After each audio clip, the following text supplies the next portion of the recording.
Blue Light, a tale from Brothers Grimm.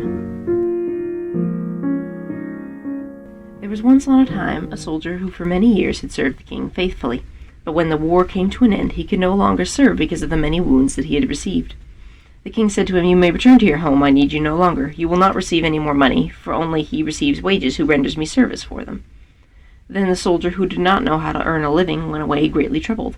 He walked the whole day until in the evening he entered a forest. When darkness came on, he saw a light which he went toward, and came to a house wherein lived a witch. "Do give me a night's lodging and a little to eat and drink," he said to her, "or I shall starve." "Oh ho," she said, "who gives anything to a runaway soldier? Yet I shall be compassionate and take you in if you will do what I wish." "What do you wish?" said the soldier. "That you should dig all around my garden for me tomorrow." The soldier consented, and next day labored with all his strength, but could not finish it by evening. "I see well enough," said the witch, "you can do no more today, but I will keep you yet another night, in payment for which you must tomorrow chop me a load of wood and make it small." The soldier spent the whole day in doing it, and in the evening the witch proposed he stay one night more. "Tomorrow you shall do me a very trifling piece of work. Behind my house there is an old dry well into which my light has fallen. It burns blue and never goes out, and you shall bring it up again for me." Next day the old woman took him to the well and let him down in a basket.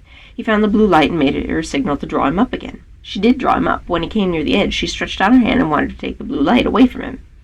"No," said he, perceiving her evil intention, "I will not give you the light until I am standing with both feet upon the ground." The witch fell into a passion, let him down again into the well, and went away.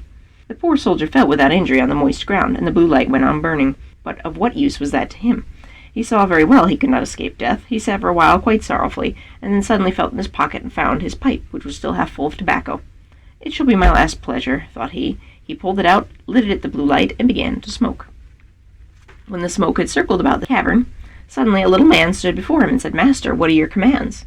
"What commands have I to give you?" said the soldier, quite astonished. "I must do everything you bid me," replied the little man. "Good," said the soldier, "then in the first place get me out of this well."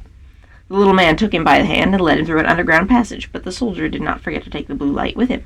On the way the little man showed him treasures hidden there, and the soldier took as much gold as he could carry.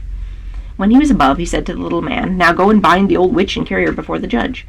In a short time she, with frightful cries, came riding along as swift as the wind on a wild tomcat, nor was it long after that the little man reappeared. "It is all done," said he, "and the witch is already hanging on the gallows. What further commands has my lord?" inquired the little man. "At this moment none," said the soldier. "You may return home, only be at hand immediately if I should summon you.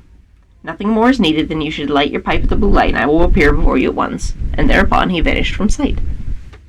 The soldier returned to the room from which he had come. He went to the best inn, ordered himself handsome clothes, and then bade the landlord furnish him with a room as magnificent as possible. When it was ready, and the soldier had taken possession of it, he summoned the little man, and said, "I have served the king faithfully, but he has dismissed me, and left me to hunger, and I now wish to punish him." "What am I to do?" asked the little man. "Late at night, when the king's daughter is in bed, bring her here in her sleep. She shall do servant's work for me." The little man said, "It is an easy thing for me to do, but it is very dangerous for you. If it is discovered, you will fare ill." When 12 o'clock had struck, the door sprang open, and the little man carried in the princess. "Are you there?" cried the soldier. "Get to work at once. Fetch the broom and sweep the chamber." When she had done this, he ordered her to come to his chair, and he stretched out his feet and said, "Pull off my boots for me," and he made her pick them up again and clean and brighten them. She, however, did everything he bade her, without opposition, silently, with half-shut eyes. When the first cock crowed, the little man carried her back to the royal palace and laid her in her bed. The next morning, when the princess arose, she went to her father and told him she had had a strange dream. "I was carried through the streets with the rapidity of lightning and taken to a soldier's room. I had to wait upon him like a servant, sweep his room, clean his boots, and do all kinds of menial work. It was only a dream, but I am as tired as if I had really done everything." "The dream may have been true," said the king. "I will give you a piece of advice. Fill your pocket full of peas and make a hole in it. If you are carried away again, the peas will fall and leave a track in the streets." But unseen by the king, the little man was standing beside him when he said that, and heard all. At that night, when the sleeping princess was again carried through the streets, some peas did fall out of her pocket, but they made no track, for the crafty little man had scattered peas in every other street. And again the princess was compelled to do servant's work until cock-crow. Next morning the king sent his people out to seek the track, but it was all in vain, for in every street poor children were sitting picking up peas and saying, "It must have rained peas last night." "We must think of something else," said the king. "Keep your shoes on when you go to bed, and before you come back from the place where you were taken, hide one of them there. I will soon find it." The little man heard this plot, and at night, when the soldier again ordered him to bring the princess, revealed it to him, and told him if he knew of no way to overcome this stratagem, and if the shoe were found in the soldier's house, it would go badly with him. "Do what I bid you," said the soldier. Again the third night the princess was obliged to work like a servant, but before she went away she hid her shoe under the bed. The next morning the king had the entire room searched for his daughter's shoe, and it was found at the soldier's. The soldier himself, who at the entreaty of the little man had gone outside the city gate, was soon brought back and thrown into prison. In his flight he had forgotten the most valuable things he had, the blue light and the gold, and had only a ducat in his pocket. Now, loaded with chains, he was standing at the window of his dungeon when he chanced to see a comrade passing by. The soldier tapped at the pane of glass, and when the man came up, said to him, "Be so kind as to fetch me the small bundle I have left lying in the inn, and I will give you a ducat for doing it." His comrade ran thither and brought him what he wanted.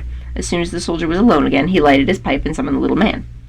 "Have no fear," said the latter to his master. "Go wherever they take you, and let them do what they will, but only take the blue light with you." The next day the soldier was tried, and though he had done nothing wicked, the judge condemned him to death. When he was led forth to die, he begged a last favor of the king. "What is it?" said the king. "That I can smoke one more pipe on the way?" "You may smoke 3, said the king, "but do not imagine I will spare your life." Then the soldier pulled out his pipe and lighted it the blue light, and as soon as a few wreaths of smoke had ascended, the little man was there with a small cudgel in his hand, and said, "What does my lord command?" "Strike down to earth the false judge there and his constable, and spare not the king who has treated me ill." Then the little man fell on them like lightning, darting this way and that, and whosoever was as much touched by his cudgel fell to earth and did not venture to stir again. The king was terrified. He threw himself on the soldier's mercy and begged merely to be allowed to live. And he gave him his kingdom for his own, and the princess to wife. The end. Thank you for enjoying this story with me. I hope to see you next time.